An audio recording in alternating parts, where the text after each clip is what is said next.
Halo bro, assalamualaikum. Jumpa lagi dengan saya di channel YouTube DNS Gaming. Kali ini saya akan membahas tentang cara kerja sistem pengapian elektronik tipe DLI. Biasa sebelumnya mohon subscribe dan like-nya di channel saya biar membuat saya semangat untuk berkarya terus di animasi-animasi yang lain. Yang pertama yang perlu kita jelaskan adalah komponennya dulu. Oke. Yang perlu diketahui pertama adalah macam-macam sistem pengapian elektronik. Itu pengapian elektronik ada 5 model. Yang pertama adalah TCIC, yaitu pengapian transistor reset control ignition with contact.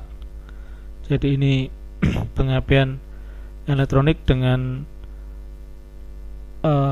kontak poinnya atau saklarnya adalah transistor, tapi masih menggunakan kontak poin atau platina. Jadi platina itu dilewati arus tapi kecil, dia itu menghidupkan transistor saja, jadi tidak menjadi pemutus penyambung utama arus primer coil. Jadi platinanya itu akan awet kalau dengan sistem seperti ini, masih menggunakan distributor. Yang kedua tipe TCII, yaitu transistor reset control ignition with inductive. Ini masih model sama, menggunakan transistor, tapi platinanya atau kontak poinnya diganti dengan sinyal generator induktif. Ini yang model induktif, yaitu pembangkit pulsa yang tegangannya adalah berupa magnet. Jadi kemagnetan di itu transistornya dikontrol bukan oleh platina lagi, tapi oleh pulsa generator yang membangkitkan magnet yang nantinya menjadi tegangan, seperti itu. Berikutnya adalah tipe TCIH, yaitu pengapian transistor reset control ignition with Hall. Jadi ini yang bersama dengan TCII, tapi lebih penyempurnaan. Jadi lebih maksimal dia di memutus dan menyambung transistornya. Jadi lebih bagus hasilnya. Itu bro. Berikutnya yang keempat adalah pengapian elektronik model komputer with distributor. Ya, model sudah komputer tapi masih menggunakan distributor. Dan di sini distributor hanya sebagai pembagi atau penerus tegangan saja, tidak berfungsi yang lain, hanya itu. Oke, yang kelima adalah komputer without distributor atau pengapian DLI, yaitu distributorless ignition. Nah, ini yang akan kita bahas lebih lanjut. Ini 5 macam pengapian elektronik yang ada pada mobil. Oke, kita lanjut. Tipe sistem pengapian DLI ini umumnya ada 2 ya. Yang sekarang ada 2. Yang pertama adalah tipe dual coil pack, yaitu satu coil pengapian untuk 2 busi, yang nanti kita contohkan berikutnya. Yang kedua adalah tipe individual coil pack, satu coil pengapian untuk 1 busi. Jadi kalau mobil dengan 4 torak, maka coilnya juga 4, seperti itu. Berikutnya bagian utama dari pengapian DLI. Ini komponennya ada 3. Yang pertama adalah bagian kelompok sensor. Yang kedua bagian ECU atau ECM dan ICM nya. Yang ketiga adalah aktuator atau bagian output. Nanti kita bahas satu persatu. Kemudian berikutnya penjelasan tentang sistem pemaju pengapian. Pengaju pengapian di model pengapian DLI komputer ini, karena dia sudah tidak menggunakan distributor pemaju pengapian yang manual ya, yang mechanical advance atau vacuum advance, dia tidak pakai semuanya itu. Dia menggunakan metode ESA ya, electronic spark advance. Jadi pemaju pengapian secara elektronik. Jadi dia memanfaatkan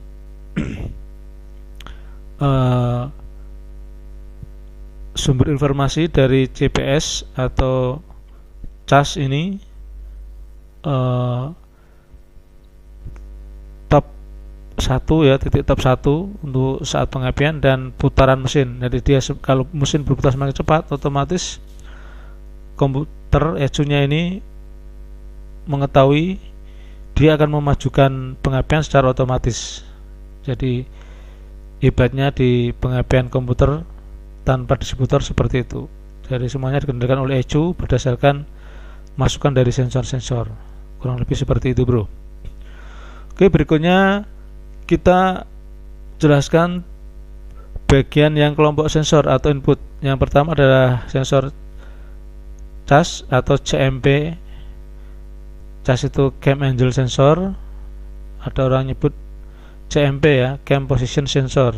Ini fungsi untuk mendeteksi besarnya sudut atau posisi cam atau poros cam. Ini gunanya menentukan saat pengapian. Terus sensor CPS atau CKP. CPS itu Crank Position Sensor. Ada orang menyebut CKP, yaitu Crank Position Sensor juga. Fungsi untuk mendeteksi besarnya sudut atau posisi crank, yaitu crankshaft ya, posisi crankshaft juga, guna menentukan saat pengapian. Terus sensor yang ketiga, IAT, Intake Air Temperature Sensor. Ini untuk mendeteksi suhu udara di intake manifold, gunanya untuk pendukung saat pengapian. Ini mendukung saja nih. Terus sensor berikutnya WTS atau SCT. WTS itu Water Temperature Sensor. Ada orang nyebut ECP, ECT, Engine Coolant Temperature Sensor. Ini sama, gunanya untuk mendeteksi suhu mesin guna mendukung saat pengapian. Berikutnya MAP sensor atau AFM sensor. MAP sensor adalah Manifold Absolute Pressure Sensor. AFM adalah Air Flow Meter Sensor. Ini guna untuk mendeteksi volume udara yang mengalir di intake. Kalau yang AFM itu untuk mendeteksi kerapatan atau tekanan udara yang lewat di intake manifold. Biasanya kalau sudah pakai AFM dia tidak pakai MAP. Kalau sudah pakai MAP dia tidak pakai AFM, seperti itu. Berikutnya ada sensor TPS, Throttle Position Sensor, guna untuk mendeteksi besar membukanya katup throttle. Ini juga fungsinya mendukung saat pengapian.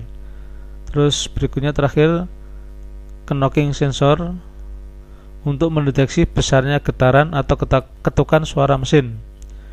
Fungsinya sama, guna pendukung saat pengapian. Jadi yang utama ini adalah dua sensor, yaitu cas sama CPS.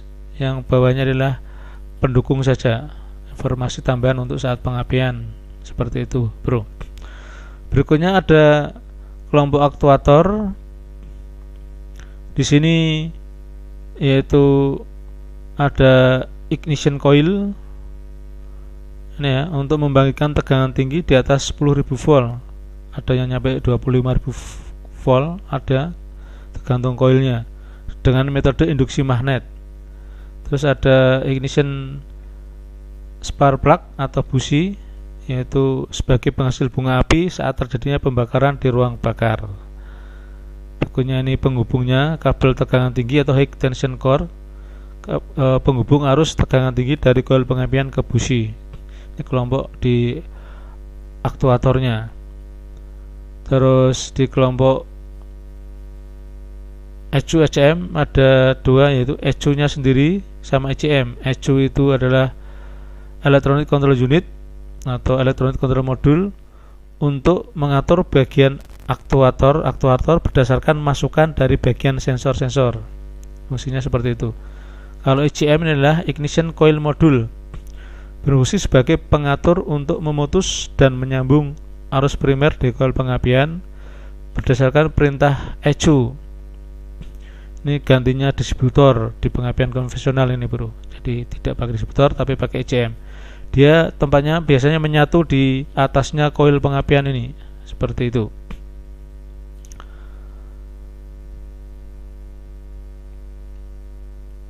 Terus berikutnya ini ada keterangan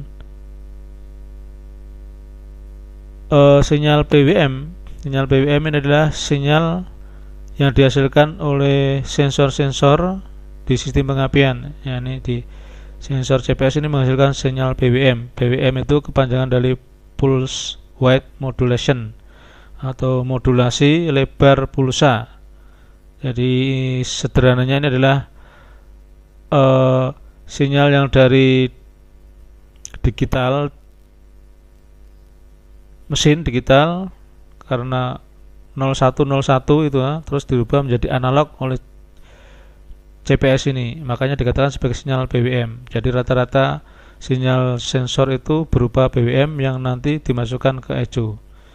Seperti itu bro, semoga bermanfaat di bagian satu ini. Nanti kita lanjut di bagian kedua tentang cara kerjanya. Terima kasih dan wassalam.